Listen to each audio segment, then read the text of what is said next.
there's going to be a few more individuals joining, but in the interest of time and making sure we're going to maximize our hour, we are going to get started because this webinar is being recorded and we will have the opportunity to go back and rewatch in case anybody joins us a little bit late. Don't worry, Shannon got your message. We cannot hear you. This is a webinar and there is no background noise from you all. If you have any questions throughout, we encourage you to please use the chat and use the Q&A to ask your questions or make any comments. That can all happen through the chat and Q&A. We can't hear you, we can't see you. So understanding that a lot of people have to continue with business as usual, but we're so glad you're able to join us today.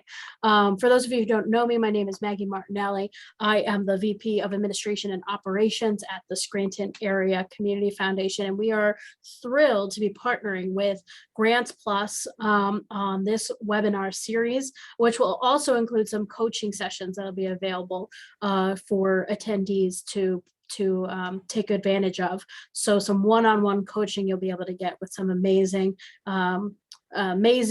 staff at the GrantsPlus team who will be able to help you. So we really feel it's important for us to be investing this for all of you as our nonprofit partners to have this opportunity. Understanding that, you know, grant dollars are going to be limited locally. How do you go out and get bigger dollars? How do you build those relationships?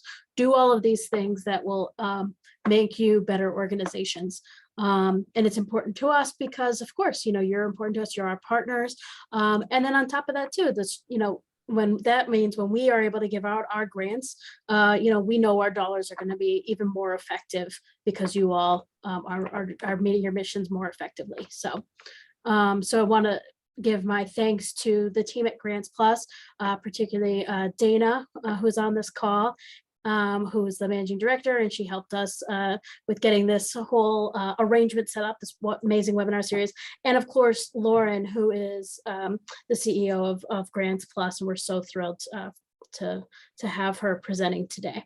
So again, I'm with the Scranton Area Community Foundation, and we have a capacity building arm, which we deem the Center for Community Leadership and Nonprofit Excellence. And again, it's important for us to build your capacity because we want the best for you all, a thriving nonprofit community in our region. Just a little bit about Scranton Area Community Foundation. We've been here since 1954. We work to enhance the quality of life for people in our region. We are stewards, grant makers, charitable resource, and we try also very hard to be a catalyst for change and growth within our region. We have assets right now of more than $55 million. We have more than 215 charitable funds, and just last year alone, we've distributed over $4 million in grants and scholarships. We do foundation management services, as many of you know. We manage the Northeastern Pennsylvania Healthcare Foundation and the Robert H. Spitz Foundation. So that's an additional 37 million plus in assets. And then we lead a number of initiatives throughout the region to help catalyze change. And as a community foundation, we are also a 501c3 nonprofit organization, and we are accredited by the national standards of U.S. community foundations. So we try to stay within our best practices of that. And as I mentioned, the center is our capacity building arm. So meeting your missions more effectively is our goal. And so we're really happy to be able to provide this and other relevant training programs that help you with those technical assistance and those resources, either free of charge at a very low cost to local nonprofit organizations. So we're thrilled and honored to be able to provide this and other trainings for you. And at any time, if you ever have suggestions about things that you need to hear from us, please let us know. This series is brought to you because of the feedback that we hear about the support needed to in your grant writing and grant programs. So So we're so thrilled to be able to offer this series, and this being the first of 6. We're going to be holding these every other Tuesday from now through December. So if you're not signed up for the others, highly recommend that you do so. And we're going to provide some information today too about how you can take advantage of those coaching sessions. So with that, I'm going to turn it over to our team here at GrantsPlus, Lauren and Dana. And thank you both so much for being here. I'm going to have my video off. I'm going to be muted, but I'm here. I'll be keeping an eye on the chat and Q&A if there's anything you all need. Thanks, Maggie. Thank you, Maggie. And hi, everyone. Good afternoon. And we are so pleased to join you. As Maggie has already shared, Lauren and I are part of GrantsPlus. We are a team of more than 20 grant-seeking professionals who work with nonprofit organizations, many that I'm sure are very much like you. And Lauren founded GrantsPlus in 2007, knowing that there was a need in the sector for more support for organizations around grants. Since then, she has gathered professionals to GrantsPlus from across the country, and we get to share our knowledge and our expertise with nonprofit organizations like yours. So happy to be here today. Maggie has already shared a little bit about our partnership. So we are so pleased that this has come together. I think, it was right at the start of COVID that Maggie and we started collaborating in ways to find out how could we bring good resource, good information to nonprofit organizations. And this program is the culmination of a lot of planning, a lot of input from you. There are 2 main components that you can participate in with us over the next 3 months. And the overarching goal of this program is to help you be and feel more confident and more successful at raising grant funding, especially as we approach the new year. So 2 ways you can take advantage of doing that. 1, the webinar series. Today begins a series of 6 topics that we'll explore over the lunch hour. And in addition to webinars, there will be coaching, which I'll share a little bit about more about in a moment. But this is an opportunity for you to take what you're discussing in the webinars, apply it to your organization, and gain some one-on-one expertise and counsel from one of our experienced staff members. So if we go to the next screen, we'll share with you a little teaser of what's ahead. The webinar series is going to take place, as Maggie said, every other Tuesday over the next several months. And we've really planned this series to touch on what we know to be of high interest to many organizations. So we hope these topics resonate with you. You can go online. Today, we're going to be sharing a web address that'll take you to a page where you can sign up for webinars and learn more about what's ahead. We encourage you to get these webinars on your calendar now. In addition, we are also offering coaching. So as I said, this is a one-on-one opportunity for you to spend some time sharing what are some of your pain points, maybe what's an exciting grant opportunity in front of you, and hear from a member of our team what they would recommend. Grapple with what you're struggling with and emerge with some positive, strong next steps that you can put into action. When you visit our webpage, you'll see there's a very easy Calendly system that you can use to click to sign up for sessions. And now is the opportunity to do that. Lauren, if you flip to the next screen, we have set up our coaching program to open up registration. This time between now and the end of this week, you can log in and register for coaching sessions in October, November, and December. We're going to reopen registration at the start of every month. So this allows you to plan your time with us. It also allows us to plan our time with you, which is why we're asking you, go online now, sign up for sessions. That way we can dedicate the right team members to spend some time in these calls with you.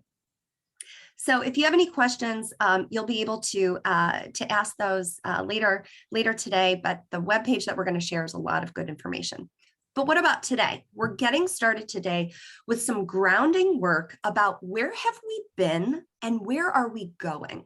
So I don't need to tell you that COVID changed everything. We've all been through a lot of change in the last couple of years, and it has been an opportunity, I'd say, to rethink, to readdress how our organizations fulfill our missions and how we engage with funders as a result. So one of the topics that we think is so important to start with is what we'll address today.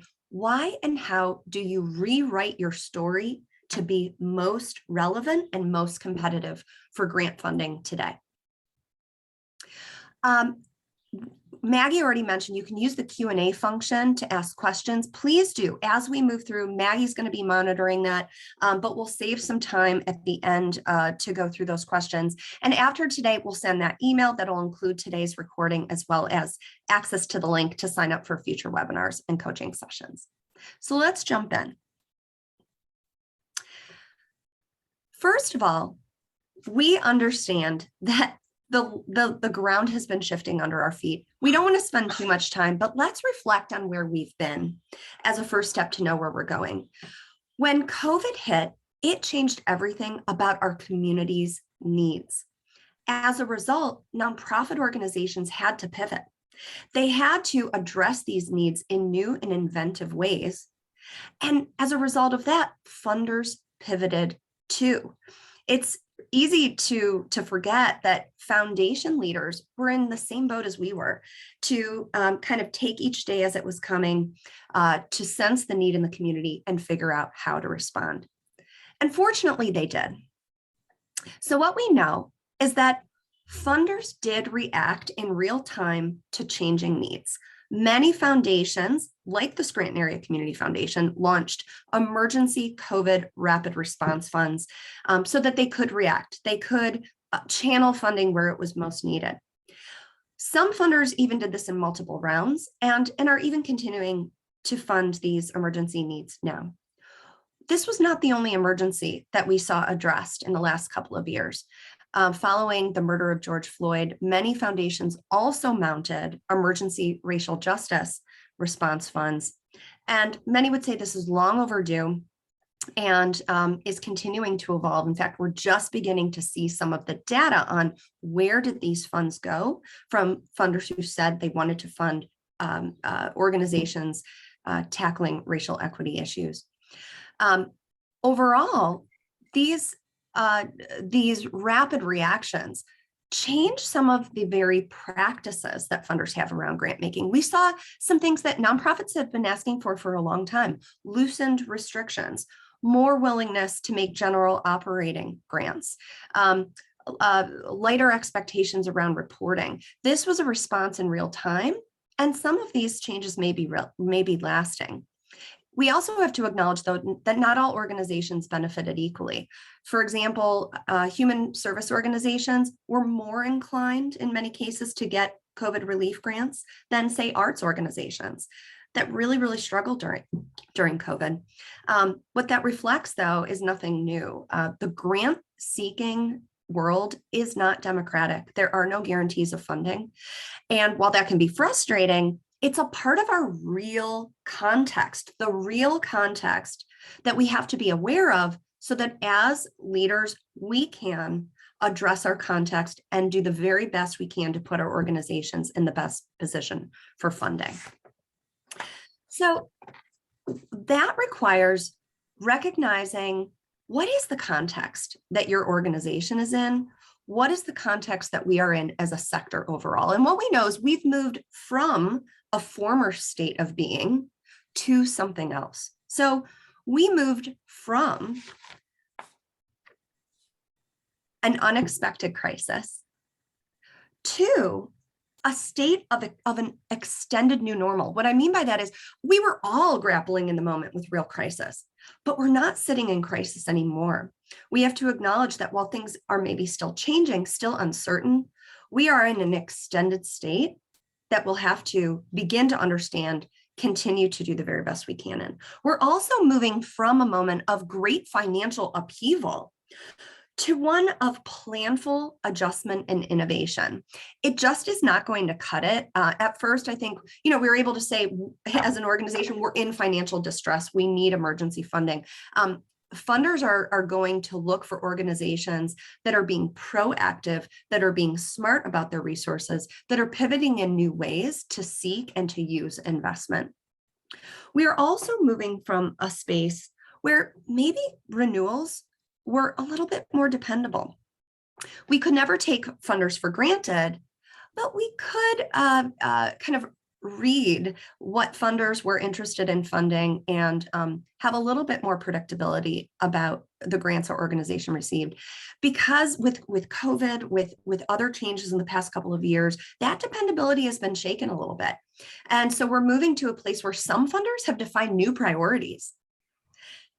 That can mean both on one side that your organization may not be able to count on the same funding it did before. It could also open up new opportunities with funders that perhaps weren't a good prospect for you before, but they are now. So what does all this change mean? This change means that we can't tell the same story. We can't depend on the same grant proposals that we were using prior to all of these changes to share our case with funders. Too much has changed and too much is going to keep on changing. So, we can't just lean on to that, lean on that old grant proposal for several reasons. One, because fundraising is more competitive. It already was. It is even more so now. One, because more organizations have recognized that if they weren't proactively seeking grants before, they ought to now. Why? Because what the last year or so has shown us is that foundations were a dependable source of revenue during an uncertain time. And so more organizations are getting into the grants game, or they are increasing their efforts because they recognize if they don't, they're going to miss out on funding. We also can't assume that our funders understand our COVID story or that they understand what makes us relevant now. You are living your organization's reality. And so things that are obvious to you, you just shouldn't assume are obvious to your funders. And we're going to talk about some specific ways today that you can do just that. You can make sure that funders understand your story. Why that's important is because you must be ready to make the very strongest case to funders. As grant seeking is more competitive, as funders are depending on you to share with them what's happened, it's on you to explain what makes your organization urgently needed, deserving, and needing of funding now. We're going to talk about some ways to bring funders along in that. And also, how are you moving along? Funders have changed too. Many, their practices, their expectations. As a grant seeker, you need to anticipate what are some of the changing expectations so that you can be prepared to proactively address them. So let's take a look then at, as we really jump in, what are we going to cover today? So one, we're going to talk about how to maximize your fundraising success in the continuing context of COVID. Secondly, we're going to discuss the racial reckoning that is happening in our sector and how you can respond in ways that are authentic, that are responsible, that are proactive. Being proactive is a word that I hope you take away with you today, because that's really the name of the game. How can you be proactive to control your narrative and address challenges head on so that you are ready to anticipate and address what funders are going to expect and need from you? So let's move into this first section. I'm going to talk a little bit more about our COVID context. Lauren is going to then move us into the next section of our presentation. So first, as we continue in this new normal, we're noticing, we know that a lot of the emergency rapid response funds that were first available, those have been expended. There are some funders who are continuing to fund recovery and aftermath, but others are settling into their new normal. They're examining, are they going to have lasting changes to their grant making? What we are hearing is that many funders have reassured their grantees that they plan to return to funding many of the priorities that they funded before. That can be good news if your organization is counting on those past funders. It can be a challenge to hear this if you received first-time funding from funders who responded in the wake of COVID and may not be a reliable source of funding today. That's why building your pipeline is so important. And that's a topic that we're going to address in our next webinar. So I hope you come back for that. Today, though, we're going to settle more into telling our COVID story. So remember what I just said. What's most important is that you take nothing for granted. Lauren, can you go to the next slide for me? We can't assume that funders anticipate that they understand our COVID story. So there are three very important things that we have to do, which is to recognize that as a grant writer, it's on you to shape that narrative, to bring funders along to understanding your context. So one, you must clearly explain how your organization was impacted by COVID, but more importantly, how those changes have been lasting. So did you lose fundraising revenue? Did you have to cancel events? And what did you do in response? Did your need for services increase? Did they decrease? Did you have to cancel programming? Secondly, you have to describe how you responded in the wake of those changes. So if your fundraising was changed, how did you maybe ramp up other aspects of your fundraising strategy? If your services had to change, did your team pivot to rely on telehealth technology? Did you have to furlough or lay off staff? These are all part of the ways that your organization responded to what it was explaining, or to what it was experiencing. And then finally, persuade. While giving context is important, what's most important is to demonstrate, how does that leave you now? How is your organization relevant and deserving of funding? We saw this with a lot of organizations that are continuing to adapt. So schools, for example, one of our clients, they had just launched an effort to make sure that their students had school supplies. And they were planning to distribute those school supplies via teachers in the classroom. As COVID changed the school's ability to hold in-school instruction, they had to pivot. And what they decided to do was to partner with food banks, to partner with other community serving organizations to get those school supplies that were still needed, but get them to students in a new context at home. Now, as the school is returning to in-person instruction, they have to pivot again. So that's to point out that telling your story is not something that you do once. Telling your story is something that you have to do on a constant basis as the context changes, as you pivot. So this means we can't only rely even on our grant proposals to tell that story. We have to find ways to bring funders along in that context as it continues to change. So that can be a little bit overwhelming. How do you manage to keep up with a context that is always changing? We wanted to give you a few concrete ways to make that a little bit easier. So one is to be proactive, to create some case statements, to create some narrative that can give you a core anchoring of your COVID story in ways that can be easily changed. One of our clients is a major performing arts organization. And as they were recognizing that their context was changing, they utilized our help. They engaged their program staff to develop several case statements that addressed key changes that were happening in their organization. So one, how had their program income changed? How were their expenses changing? What were the expectations and experiences of their program participants, of their audiences? And then how did their program delivery change as a result? By taking the time to develop some case statements, they didn't have to recreate the wheel every time it was time to communicate with a funder or prepare a grant proposal. And this allowed them to respond more nimbly to funders. It doesn't mean that they haven't continued to evolve those stories, but it means that they're more easily able to adapt something that exists, and that has served them very, very well. One of the techniques that they used and that we're encouraging our clients to use is a technique of using if-then scenarios. This is one of those shifts that has happened that we can use in our grant seeking toolkit. At one time, we had this sense that we had to project a lot of certainty and confidence to funders about what was going to happen. In a grant proposal, we would have considered it a weakness, say, to say to funders, well, we're not really sure what's going to happen.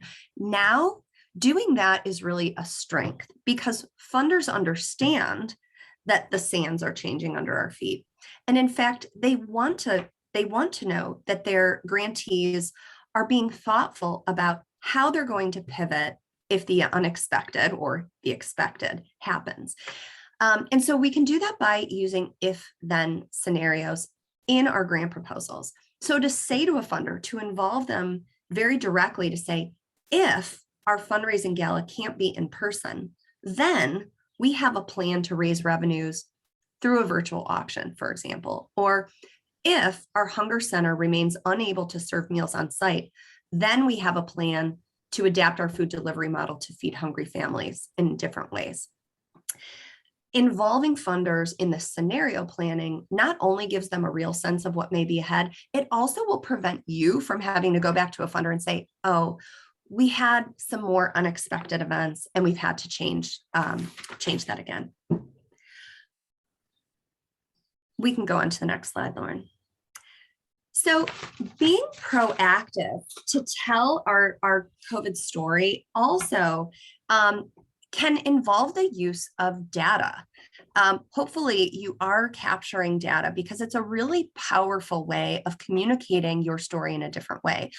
We want to find ways that we communicate with funders through the heart, through story, but also through data and ways that are going to persuade them to understand your context. So one example is an organization that serves people with intellectual and developmental disabilities. And the reality is that COVID was having huge negative impacts on their work and specifically on their workforce. So this is their workforce, home healthcare aides and other direct service providers. This is already an area that we know from the literature experiences a very high rate of turnover.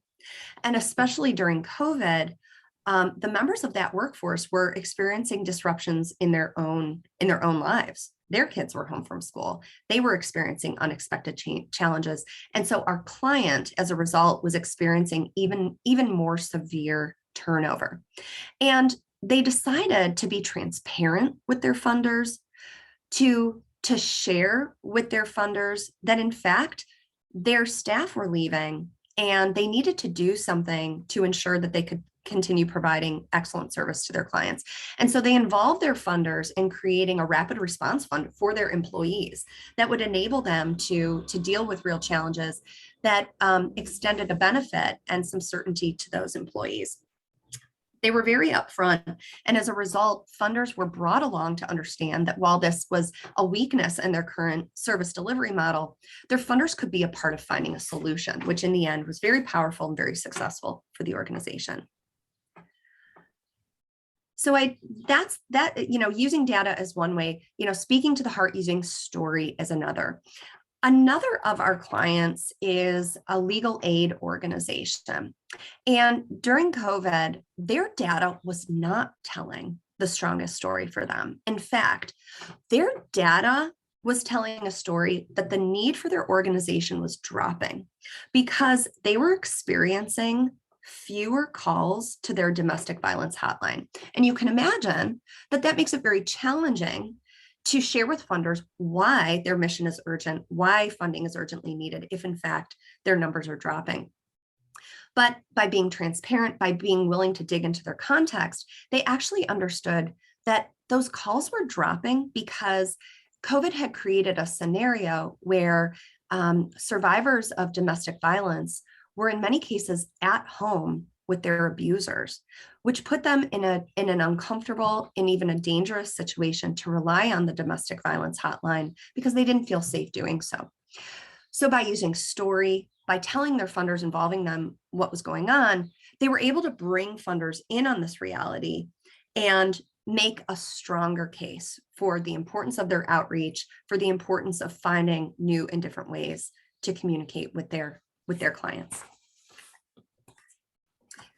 So the last part that's really, really important when telling funders your context is telling your budget story as well. So I think we often think of the narrative and sometimes leave the budget as the very last part of the grant proposal that we address. We recommend that you reverse that. We think that telling your budget story can be a very powerful way of communicating with funders. In fact, what we know is that the budget is often the very first place that funders look when they're reviewing your grant proposal. So one change that you can make automatically is, don't leave that for the last minute. Really grapple with your budget. Really use it as an opportunity, one, for you to understand what's happening with your organization, and secondly, to bring funders along as well. We recommend that you might even consider bringing funders along to see how have changes in your budget story impacted the organization, possibly even having a side-by-side where you demonstrate, here's where we expected to be. Here's where we are based on our realities, so that funders can understand what have your income and fundraising losses been. Where are you experiencing greater expense needs? Where have you been able to shift away from certain expenses? And how are you redistributing funding as a result of those changing priorities? One of our clients, I'll leave you with a final story, is a drug treatment and recovery organization. And we understood from our conversations with them that they were experiencing an entirely unexpected expense, which was deep sanitizing and cleaning of their facility. And because this felt so functional, it's not something that they felt was important to share with funders, even though, of course, it had absolute impacts on their ability to deliver their services. And so we worked with them to build this additional $100,000 annual expense into their budgets. And as a part of that, funders were able to understand what was their true financial context, what is the case for some of these increases, and how can funders be a part of increasing their grants so that they could help this client to meet its mission in a very important way. So to leave you with what are some of the most important takeaways then, as you're reflecting on how do you enter the new year ready to tell a strong and compelling story to funders? One, don't presume that funders know how you were impacted by COVID. Don't take it for granted. Remember to describe, explain, and persuade them to understand this context. Secondly, use both story and data to demonstrate your new relevance so that you're speaking both to the head and the heart. Incorporate if-then scenarios that bring funders along in understanding that you are ready to anticipate the unexpected, that you have a plan should something change. And also explain changes in your budget so that you can bolster your case and demonstrate places where you can justify a higher request to these funders for changing expenses. So we can dig into some questions that you might have at towards the end of our session. Next, though, Lauren is going to take us into the next segment of our webinar and address how you can be ready to address the racial reckoning that's happening in our sector as well. Thank you so much, Dana, and thank you to the Scranton Area Community Foundation for this series. I think it's awesome, and we're excited to be a part of it. Hope this is helpful to everyone. As Dana mentioned, our context in 2021 is certainly not only informed by this continuing pandemic, but also the continuing emergency of systemic racism, and both the response that funders and that organizations have begun to address and confront systemic racism. So let's go back to the spring of 2020. And obviously the pandemic is fresh in our minds, and we are all grappling with what that meant for us as humans and also as professionals and in our organizations. And at that point, we had heard some about inequities in funding, but all of a sudden, we were hearing about it everywhere. Every headline in the journals was talking about how inequitable our sector was and how Black-led organizations were being significantly underfunded. And so I'm going to tell you a little bit of a personal story here, but I'm leading a company and we have, an awesome team, and I believe, we're from diverse perspectives and that we're forward thinking and that we are not racist. In fact, we're anti-racist. And we're working with a really diverse group of clients. And when we kept hearing about all these inequities in our sector, my staff was asking me, what can we do about this? How can we be part of a positive change? And I had to think about that really long and hard because, we are on the same side as you all. We are seekers, grant seekers. We aren't making the decisions that foundations are making. They're not coming to us to ask us how to make their decisions. We're just helping ask for support. And I thought about myself as well. And, I did build this business from the beginning, and I really built it on my own approach. And that was basically that we are realists and we are practical, and we help organizations work within a system that is broken. Yes, grant applications are very onerous and reports are onerous, but, we don't make the rules, we just follow them. And so the other thing that struck me was the last couple of years, I kept hearing about this thing called trust-based philanthropy. And it really sort of revolves around the relationship between grantors and grantees. And the truth is that it's not new. It really is the same kind of relational grant seeking that is built on this foundation of close relationships between grantors and grantees. And it can be very hard in a trust-based system for new organizations or new ideas to break into that click. And so now thinking about trust-based philanthropy with the 2020 lens of inequity in my mind, I was thinking, it really isn't trust-based philanthropy really designed to keep philanthropy concentrated among those who have relationships and power, and therefore predominantly white people. And am I okay with being a part of that system? So I, for one, was at a very crossroads moment. And I realized that to keep doing what we were doing, to advise people on how to work within a broken system, felt like I was becoming, or had been becoming, part of the problem. But yet I didn't feel like I had a seat at any table to really change anything. So I want to introduce you to some thoughts that we had and what we did about it. But one second. Thankfully, the funders really did step up. As Dana mentioned, funders had developed some rapid response to COVID. They also developed rapid response type responses to the inequities in the responding to racial justice.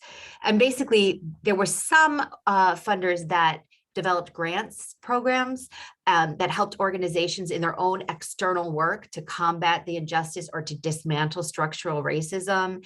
And there was an increased focus on Black-led organizations. And we also saw some funders developing funding responses to organizations to help them do their own internal work in this area, like around diversity, equity, and inclusion and access efforts. And the truth is, and Dana mentioned this as well, that we don't know how this is all shaking out. There's been some early reports that and some criticisms, frankly, that there have been a lot of promises and not a lot of action in this area. And in fact, Mackenzie Scott, her giving has really represented the major support in this area. But the result of the last couple of years still remains to be seen. And like I said, there was a lot of external statement, at least, for support for this. So this is an overdue shift, and it calls us to recognize how we can enter into conversation with our funders about equity and about racial justice and about power and what is within our power. That is something that we thought long and hard about. And one thing that we thought where we could have an influence is in language. And this is what we want to share with you today. Let's talk about language. So last year, we read with interest an op-ed written by a development officer named Carlton Ford, and he's pictured here. And it was in the Miami Herald in June of 2020. And he is a fundraiser, and he talked about how language matters and that calling a group of people that you serve as a nonprofit, quote, disenfranchised or under-resourced or underserved was really just code for Black. And as a Black man himself, he didn't relate to any of those things. So I thought about us and I thought, we're so careful to use the people first language, and we'll get into what that is. And because we want to do the right thing, right? And we thought that by using people first language, we were being very respectful. But language was really something that we could get behind, and language was very powerful. So we partnered with Carlton. We developed a couple of webinars, and some of this is that we're sharing with you today is from that. So first, about language, right? Acknowledging that we are in a position of power already, because we get to make choices about how we talk about the people that we serve. So recognizing that that's where we come from. And unfortunately, even well-intentioned people like ourselves, myself, can fall into using a simple shorthand to describe a whole group of people. And so oftentimes the shorthand can have the effect of dehumanizing the people that we're talking about. And it can simplify or even deny that there's complexity to their circumstances. So if we look at the fundraising campaigns of the past, we see language and imagery that revolves around the theme of the donor as savior and the beneficiary as a helpless victim. And so you can imagine the commercials and things like that would pull at the heartstrings in using this imagery. The problem with this is, and I think most of us are easily able to recognize it, is that it depicts the victim as helpless, as voiceless and hopeless. And while this may be effective at evoking an emotional response that helps a donor perhaps become more generous, it really is done at the cost of the people being depicted, because it denies their agency. It offends their dignity, and it really strips down the circumstances of their lives. And another cost to the donor of this type of communication is that they receive a distorted view of things, and sometimes even an inflated sense of their own participation and intervention. So we believe that we can make a stronger case for support if you move yourself of your communication along the continuum from exploitive language to more empowering language. So in this slide, you can see that shift. And let's read the examples. Exploitive language, these poor, helpless children. You could use more respectful language and say low-income children. And you could even use more empowering language and say smart children who deserve to learn, but who face multiple obstacles. In these examples, we see that putting people first and also addressing the challenges by putting people's circumstances in some sort of context focuses not just on the symptoms, but on the larger systems that have created those symptoms. So speaking to systems, not just symptoms. And we always get the question here about word counts, and that is really real, right? We all face it, but I believe that word counts are kind of a red herring in this argument, because what is more important than using empowering language to talk about the people that you serve? I would argue that is the most important thing, and that you can find other places to cut language so that you can fit in this language into a limited word count. So there is something about this too, that is euphemisms. Many organizations and fundraisers have recognized that person as victim narrative is harmful, and they've moved away from it. But we think there's probably still room to improve. So in the place of blatant language of helpless victimhood, we have started to use euphemisms, and that is language that we casually use to talk about people. And so a lot of the time, this has become so ingrained in our sector that we don't even realize that we're doing it. So let's recall, a euphemism is an innocuous word or expression used in place of a different word or expression that may be found offensive or suggest something unpleasant. So it's kind of like repackaging.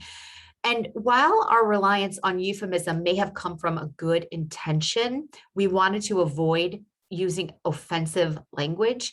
The effect can still be damaging though. And that's because euphemisms can be vague and they can obscure clarity. So using labels and using shorthand can actually reinforce stereotypes about people, doing the opposite of what we intend. And it also really avoids, or it makes invisible, the systemic issues that impact the experiences of people. So let's look at some of these examples. Underserved, underrepresented, inner city, minority. These are common words. They may be well-intentioned, but they are problematic. It's just the tip of the iceberg of potentially problematic euphemisms. Another one seen frequently is at risk. And Carlton said, at risk for what? This is a quote from our friend Carlton, but he said, whom do we serve by labeling an entire community as under anything? And what might be gained if we could be more specific? So what can we do differently here? Well, one thing is we can take an affirmative stand to upgrade our language by putting people first, right? We can use person-centered, equitable language whenever we're describing people, including those we serve and those we work with. And this itself is not a new concept. It was developed in the 1980s when the National People with AIDS movement pushed for terminology of people with AIDS as opposed to AIDS victims, which had been the terminology prior to that. And so it was about putting the person at the center and honoring the dignity of an individual. So very, very first, we recommend examining the language that you're using in your grant proposals, in any of your external or internal communications, and challenge where any of that language is not people-centered. And then person-centered language, it avoids the use of adjectives, a descriptor in the place of a person. So any of these examples imply that the person actually is the condition that our work is attempting to address. But the truth is that an individual who is without shelter is not only a homeless person, they are a person who's experiencing homelessness, which acknowledges that they are actually presently interacting with a circumstance and it's attending challenges, but not that their very identity or their personhood is fixed and inseparable from that circumstance. Perhaps they are also a mother, a student, an American. I mean, a person has a myriad of aspects to their identity.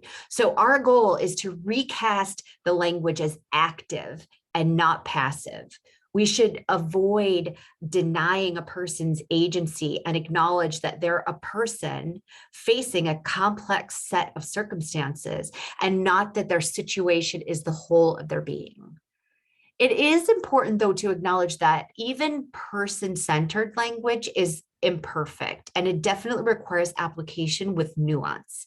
So, for example, we've heard from people on the autism spectrum that some of them prefer to be called an autistic person and not a person with autism, because in their minds, autism is a part of who they are. And it's not a temporary condition. So it's important to do more than simply grasp on to person-centered approach and kind of set it and forget it. We need to proactively listen and engage with the people that we serve and the people in our communities to take their lead and to understand their language uses and their preferences. And so while people with autism rather than autistic person may be preferred by many, there are people who proudly call themselves autistic. And so we don't want to separate it. We don't want to separate that. So some other examples, there's people with disabilities instead of saying the disabled, or even more specific, a person who uses a wheelchair or a person with a mobility challenge. Children from low-income households instead of low-income children. A person who was formerly incarcerated instead of an ex-offender, a person living with bipolar disorder instead of a bipolar person, or a person with substance use disorder instead of a drug addict. So what does this mean for your organization? And how can you be ready? Just like with shifting or digging into how are you telling your story around COVID, it is vital that you are aware and self-aware as an organization. And if you where your organization already demonstrates diversity, equity, and inclusion among your staff and your board, you want to make sure that you speak to that with your funders and through your grant proposals. One of our clients is a settlement house in our area, in Cleveland, Ohio area. And for the last 2 years, they have really worked hard on expanding their board to include more people of color. And so they grew from, I think, 16% to almost half of their board being people of color. And another thing that they did was to ensure that their programs were driven by the community. They really heavily invested in a process of engaging the local residents in conversations and to understand deeply what matters to them most. And so they also included paid members of the community on their staff as part of their outreach and also as members of the board. So if you have progress yet to make, continue to do so and share your progress as well as your challenges and your celebrations with your funders. But basically, hold your organization to a high bar. You know, the progress has to be authentic and not cosmetic. There was a recent study of arts organizations, and it found that 55% of arts and culture organizations across the country have a formal diversity statement of some kind, but only 22% have a diversity strategy that has the potential to drive action and change. So don't just be words, but be action about it. Explaining exactly where you are and where you would like to go is the way to engage funders in the journey that you're on. If you, as an organization, don't have a plan to address this racial equity crisis in our country, I think that you do so at your own peril. And you want to check your expectations about the success you expect to achieve in institutional fundraising in the future. On this slide, there are 2 examples, and we could have shared many from funders demonstrating that many of them will not make grants to organizations that are not making progress in incorporating DEI into their mission and their plans. So the examples are from Funder 1, share how your organization is prioritizing inclusion, diversity, equity, and belonging within your talent management practices. And the other is failure to comply with their DEIA requirements will result in a reduced grant award. So the changes are very, very real. I think in the interest of time, I'm going to skip this one example and just kind of wrap us up. So while in the beginning of actually mid-2020, I was feeling pretty powerless over what we were seeing was going on in grant making, this inequity. You know, I was very proud that we were able to use language as a way that we could make a difference. And I define myself as pretty scrappy. I'm a practical person. I was working in a system that had its own challenges, and I didn't think I had any power over that system. But my team challenged me, and we showed up differently, and we had something to say, and people began to listen. And I believe that we're helping improve the sector. And the beautiful thing is that Foundation stepped up in a big way to give to racial equity. And while we think there's kinks to work out, we believe this is a positive change that's happening in our sector. And one of the things that Dana began to allude to as well is that the changes in the funding, and we're seeing it as well. You know, what is the character of conversation that you're having with your funders? Are you always agreeing with them, or are you challenging practices that may not be working for you? And one of the examples here is the general operating grants. During COVID, foundations pledged general operating support, and now I think it behooves us to be having the conversations with them about, is general operating support an option? Don't take it off the table before you've had an open conversation about it, I guess is the point. So think about the changes that we can make from the seats that we're in. Maybe it starts with the story that you're telling. Maybe it starts with the language that you use, but where does it end? And we can explore the edges to find out. So hopefully that was interesting to you. DEIA stands for diversity, equity, inclusion, and access. The A is for access.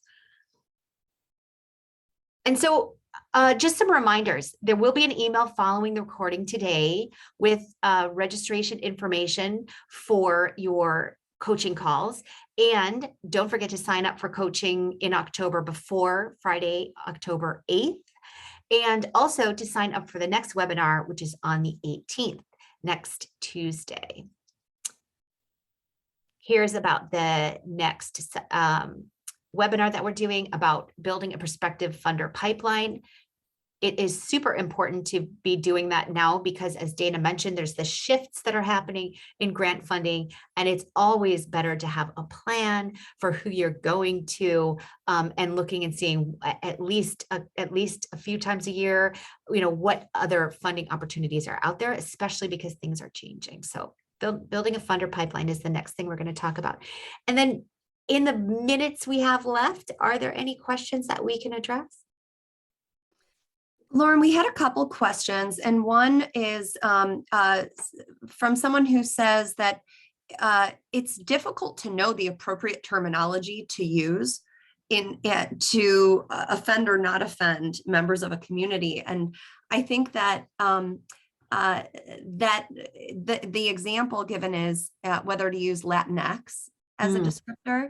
And I know I believe that this is a living, active question and one that's being discussed. So unfortunately, I think the unsatisfying answer is that this is a conversation that will continue to happen. And I think having the conversation is what's most important. Right. Especially having the conversation with people in the community, people in that community to understand and to know that you're coming from a place of authenticity. Mm-hmm. Were there any others? I think that's, I answered Mary Pat's question about, do we see funding opportunities for equity plans kind of, long-term? And I said, Lauren, I think to your point of having conversations with funders, that's the right kind of conversation to have with a funder, that approaching DEIA in your organization is not a one-time thing, but rather will require ongoing support. So, I think we hope that you are having honest conversations with your funders, and that is what is going to produce a difference.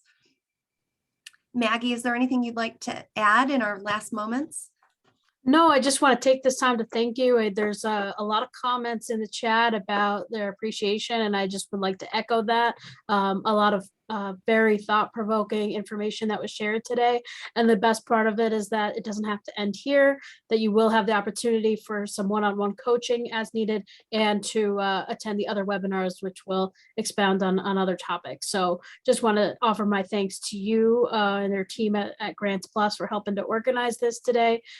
Very thrilled and excited about the next several sessions, and we hope that those on the call today and those who might be listening after the fact on the recording will certainly take advantage of those other webinars and that coaching opportunity. Thank you all so much. Thanks, Maggie. Thanks all. See you Thanks soon. all. Have a great day, everyone, and we'll see you in 2 weeks. Thanks.